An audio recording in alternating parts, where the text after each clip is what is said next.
오 마이. 너무 싫다. 진짜 최악입니다. 무조건 피해야 돼요.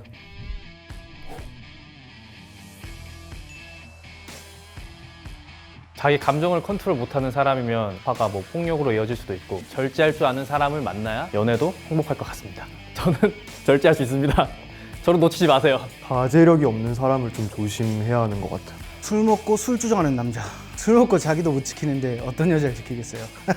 이성 문제를 많이 일으키는 사람? 여자친구 입장에서 되게 힘들어하지 않을까라는 생각 때문에 피해야 된다고 생각합니다. 이성 친구가 많은 남자? 솔직히 남녀 사이에 친구는 없다고 생각합니다.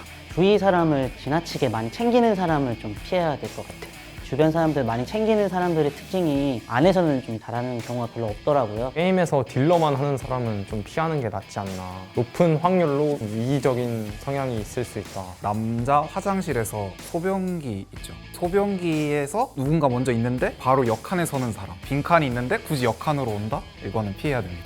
어떤 문제를 일으킬지조차 상상이 안 가는, 저는 만약에 그러면은 바로 도망칠 겁니다. 허세가 있는 남자는 좀 피해야 되지 않을까 싶습니다. 허세가 심한 남자? 자신의 힘으로 무엇을 보여준다기보다는 주변을 통해서 자신을 좀 돋보이게 하고 싶어하는 그런 욕망이 좀 있는 것 같아요. 잘생긴 남자, 화내는 남자, 말이 계속 다른 남자. 거기에 다 해당이 안 된다. 그러면은 사랑으로 극복을 할 수 있는데 그 세 개는 극복이 안 돼요. 남자는 이렇다 하면서 약간 변명을 그렇게 들어놓는 사람? 싸움할 때마다 원래 남자 그렇다 이렇게 얘기하는 사람들이 되게 조금 이상한 사람들이 많더라고요. 나 원래 이래는 진짜 최악입니다. 무조건 피해야 돼. 나 원래 이래는 자기가 전혀 바뀔 생각이 없다라는 사람이기 때문에 그런 사람들은 무조건 피하시는 게 좋아요.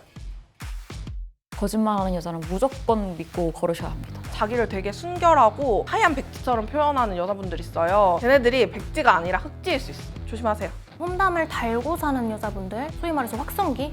혼자서 소설을 쓰는 여자, 말이 잘 안 돼요, 기본적으로. 본인의 멘탈 건강을 위해서라도 피하시는 게 좋습니다. 매사에 계산적인 여자를 굉장히 싫어합니다. 그런 사람을 만나면 연애하는 게 아니고 계산기 위에 숫자에 불과하다고 생각해요. 세상에 자기가 주인공인 여자들은 모두 피해야 됩니다. 어떤 친구가 조금 그날따라 남자들한테 인기가 많은 거예요. 그랬더니 갑자기 그 친구가 우는 거예요, 그 자리에서. 왜 그래? 이랬는데 사실 오늘 할머니 기일이라 너무 슬퍼서. 이런데 할머니 기일 오늘 아닌데? 이런 식으로 자기가 꼭 그 자리의 주인공이 돼야 되는 거? 결국엔 그 친구가 제 남자친구도 뺏었거든요. 이제 화가 나네.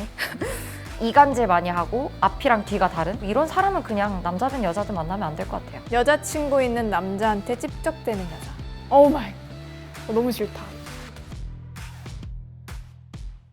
저 같은 사람은 최대한 피하는 게 좋을 것 같아요. 한번 빠지면 쉽게 헤어날 수가 없거든요. 최대한 나중에 만나시는 게 제일 좋을 것 같아요. 이거 약간 다른 걸로 갈까요?